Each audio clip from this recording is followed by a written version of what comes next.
వేసవి అంటేనే ఎండల దాడి. ఓవైపు వేడి ఉక్కబోతలు, మరోవైపు ప్రచండ బాణుడి ఉగ్రరూపంతో ఎండాకాలం మనకు ప్రత్యక్ష నరకాన్ని చూపిస్తుంది. తీవ్రమైన ఎండల ధాటికి వేసవిలో మనలో చాలా మంది వడదెబ్బకు గురవుతూ ఉంటారు. ముఖ్యంగా వృద్ధులకు వడదెబ్బ అనేది చాలా ప్రమాదకరంగా పరిణమిస్తూ ఉంటుంది. సకాలంలో సరైన ఉపశమన చర్యలు తీసుకోకపోతే వడదెబ్బ మూలంగా ప్రాణాలు కూడా ప్రమాదంలో పడుతూ ఉంటాయి.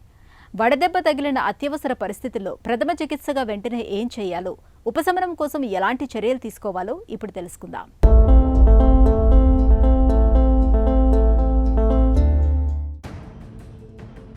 వడదెబ్బ వేసవి విసిరే పంజా ఇది. వడదెబ్బ అత్యంత ప్రమాదకరమైన ఆరోగ్య సమస్య. వడదెబ్బను ఏమాత్రం నిర్లక్ష్యం చేసినా ప్రాణాలు క్షణాల్లో గాలిలో కలిసిపోతుంటాయి. సహజంగా ఎండల వేడిని తట్టుకునేందుకు మన శరీరం చెమట రూపంలో నీటిని బయటకు పంపి తనను తాను రక్షించుకుంటూ ఉంటుంది.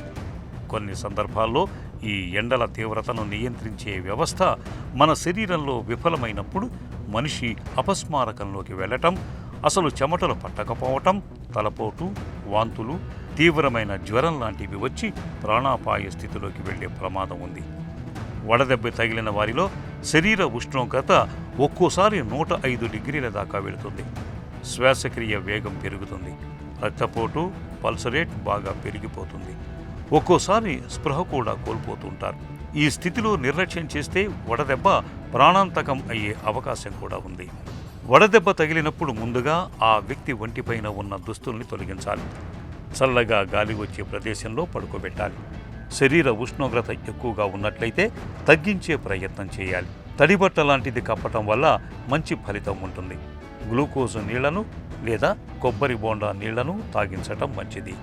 పరిస్థితి మరీ ప్రమాదకరంగా ఉన్నప్పుడు వెంటనే ఆసుపత్రికి తీసుకువెళ్లాలి. అవసరాన్ని బట్టి ఫ్లూయిడ్స్ ఎక్కించాలి. వడదెబ్బను నివారించుకునేందుకు వేసవి సీజన్లో కాటన్ దుస్తులు ధరించటం మేలు. పసుపు, తెలుపు రంగు దుస్తులు ధరిస్తే మరీ మంచిది. నీళ్లను, ద్రవాహారాలను ఎక్కువగా తీసుకోవాలి.